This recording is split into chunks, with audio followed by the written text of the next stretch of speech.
Ahojte, vítajte pri ďalšom videu. Pomaly sa nám blíži obdobie dovoleniek a preto som vám vybrala zopár spoločenských hier, ktoré si môžete zbaliť so sebou.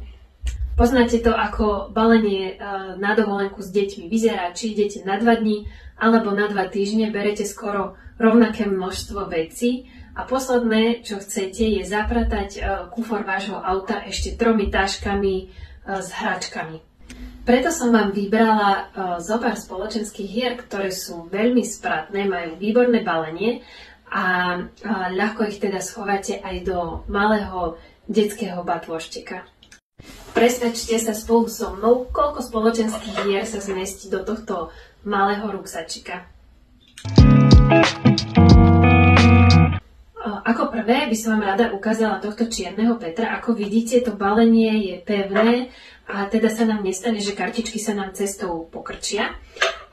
Čo je super na tomto čiernom Petrovi je, že má tam priloženú aj takúto ceruzku a keď niekto prehrá, môže si dokresliť fúziky ako čierna mačka. To znamená, že možno nám trošku lepšie budú deti zvládať prehru.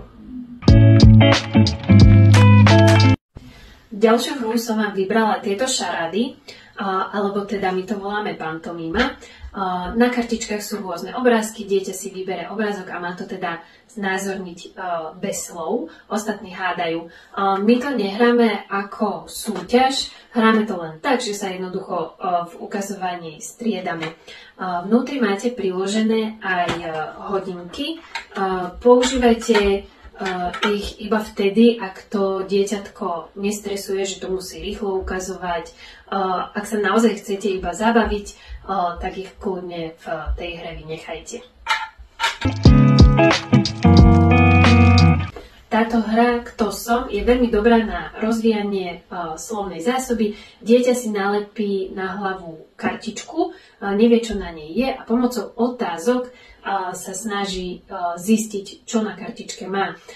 Môžete si to zjednodušiť tak, že si na začiatku trebárs vyberete iba jednu kategóriu, ako napríklad hračky alebo povolania a tým sa dieťa zároveň učí nadradené pojmy. V týchto praktických minibaleniach nenájdete iba kartové hry, ale aj takéto mini spoločenské hry, ako napríklad tieto koníky, kde dieťa zbiera pre svojho koníka všetko, čo koník potrebuje. A ak máte radi logické hry, tak veľmi odporúčam tento logický labyrint, kde je úlohou dieťaťa stavať rôzne cestičky. Musí však vedieť, ako správne napasovať jednotlivé kartičky. Ako vidíte, do tohto malého ruksačika sa mi zmestilo až 5 spoločenských hier. Dajú sa využiť počas daždivých dní, ale aj keď sa chcete schovať pred slnkom. Prajem vám s nimi veľa zábavy a budem rada, keď mi dáte aj vy tip na nejakú aktivitu, ktorú si radi balíte na dovolenku.